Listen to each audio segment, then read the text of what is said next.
Hello everyone, Assalamu alaikum. It's me Aryan. Welcome to another new Facebook, Instagram, Twitter অনেক জায়গায় দেখতেছি পোলাপান এ নেতার সাথে ছবি তুলে বলতেছে এ আমার অভিভাবক, ও নেতার সাথে তুলে বলতেছে এ আমার অভিভাবক। রে ভাই, তোর অভিভাবককে তুই কি সেটা নিচে জানিস?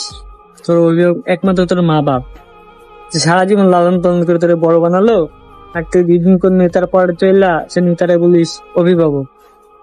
যে বাপ 10 টাকা বাঁচানোর জন্য 2 কিলো রাস্তা হেঁটে বাড়ি আসে, তোদের মুখে হাসি ফোটানোর জন্য একটা জিনিস নিয়ে আসে, সে বাপকে কখন ফেসবুকে পিক তুলে একটা স্ট্যাটাস দিলি না এ আমার অভিভাবক, কিন্তু অমুক নেতার সাথে একটু চললি ঘুরলি ফিরলি সে হয়ে গেল তোর অভিভাবক। সবাইকে একটা কথা বলি, বাপ মাকে ভালোবাসো, বাপ মার সম্মান যে কাজটা করলে থাকবে সেই কাজটা করো। সবাই বাপ মাকে বেশি বেশি করে ভালোবাসো। আর এই অমুক নেতার সাথে ছবি তুলে বললো না এ আমার অভিভাবক। নিজের বাপের সাথে একদিন একটা ছবি তুলে বলে আমার অভিভাবক। বাপকে কি কোনোদিন বলছো যে আব্বু আসেন একটা পিক তুলি? কখনো হয়তো বা তোমাদের বলা হয়নি। সবাই ভালো থাকবেন, আল্লাহ হাফেজ।